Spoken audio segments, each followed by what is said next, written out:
Hello everyone, and welcome to the next episode of my Build Diaries series. I'm quite excited to talk about the current state of the build, because it's going pretty well. For those of you who don't know, I theory crafted a rogue build which focuses on increasing Shift's cooldown recovery speed as much as possible. I had a bit of a slow start while leveling this build, but after some trial and error I found a good way to overcome the build's biggest weaknesses. Currently the build can run monoliths pretty comfortably and kill bosses quite safely. I'm pretty sure that I'm going to do a build guide on this character, however I first want to see how it fares against empowered monoliths and endgame bosses, and test out some ideas I came up with while playing. I'm first going to talk about the current state of the build, then go over the issues I faced while leveling the character and what my plans and predictions are for the future of the build. In the background you can see a monolith run where my character is level 65. The damage is quite nice and I can pretty quickly clear monster packs. Rare monsters, when focused, go down pretty quickly and monolith bosses don't survive long either. I overall didn't have issues with survivability, because I could avoid and dodge most projectiles and attacks with shift and the high movement speed the character has. What kind of surprised me was that running monoliths felt a lot smoother than I expected, while bosses took me way longer to take down than I initially thought it would. Although killing bosses wasn't a problem in general, especially since this build is extremely well at dodging and engaging with the boss's mechanics, the time it took to take them down was quite high. This is something I definitely want to change, and I'd consider this to be the biggest weakness of the build right now. But if I can find a way to get a lot more damage for bosses, then I'd consider this build a surprisingly strong success. There's still a lot of ideas I want to try out, which will take some time to test and play the updated variants. Next up, I'll talk about some of the issues I faced creating this build. I think there's a lot to learn from my mistakes and the solutions I found, so if you want to make your own builds in the future, there are a few pitfalls I tried to avoid. The biggest bottleneck I faced in the beginning of the build was mana. I specced into a lot of skill points that are very strong, but also increased the mana cost quite a lot, which led to me not being able to constantly use my abilities. Mana management is a lot different in Last Epoch than in, for example, Path of Exile. After I respecced the skill points a bit and also got some mana regeneration and the -3 throwing attack mana cost effects on both rings, I could freely use my abilities, which was the biggest improvement in terms of damage and quality of life. This is quite a commitment though, and I have to test out what the smallest possible investment here is without running out of mana constantly. I also faced some damage issues, because I mostly tried to scale my damage through poison damage and damage over time mods. However, that didn't really make the build that much stronger, which confused me at first.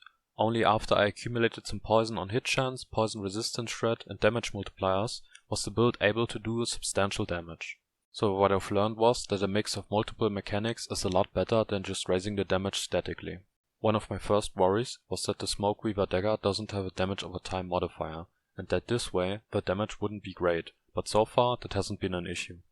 The first big change I made is that I dropped the Cleanse Ailments node for shift.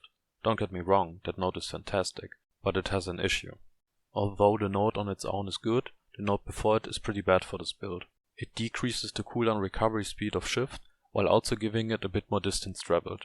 Since the idea for this build was to increase the cooldown recovery speed, it would get into the way of the goal of this build. The Cleanse Ailment node can still be taken, but I've chosen not to for another reason as well. The ability Smoke Bomb can also cleanse ailments. Since we have a lot of general cooldown recovery speed increases, this ability is usable regularly and frees up 3 different skill points for shift, which are quite valuable and can be used to great effect. I've chosen to go for a 15% execute threshold and another point into Arrival Gift to guarantee an acid flask on arrival.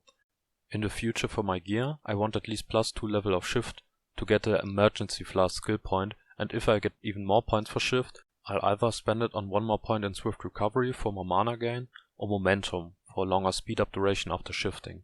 The gameplay of this build is quite simple. For monolith runs, just shift around and throw shurikens. If there is a denser pack of monsters or a tanky rare, throw an additional acid flask on them. If you get into a sticky situation or when facing bosses, throw down both Smoke Bomb and Decoy. It feels pretty nice to kite around enemies, evade attacks and move around at an incredible speed.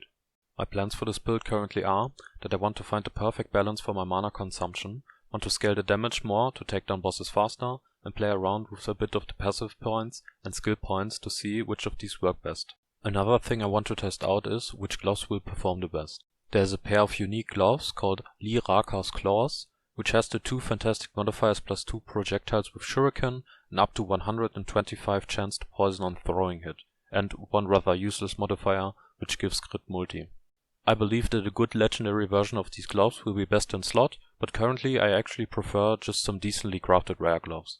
On the passive tree there's also a node called Sapping Strikes.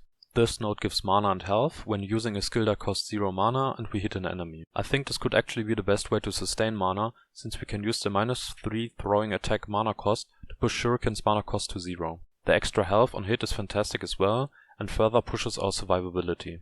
Since Shuriken's base mana cost is 3, we can take one of those Shuriken nodes, which gives us +2 Shuriken per throw and +3 mana cost, and still reduce the mana cost to 0 by equipping 2 rings with the -3 throwing attack mana cost affix.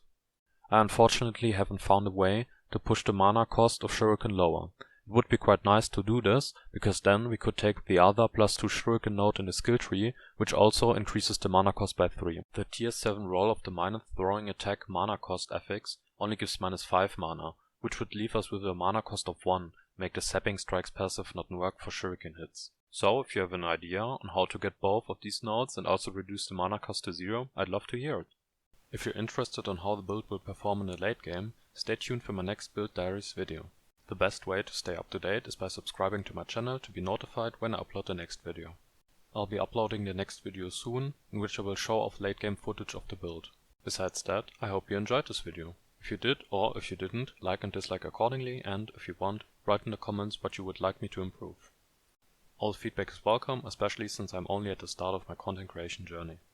Besides that, if you have any questions, suggestions or anything to say, write it in the comments and let me know. Thank you for watching and have a great day.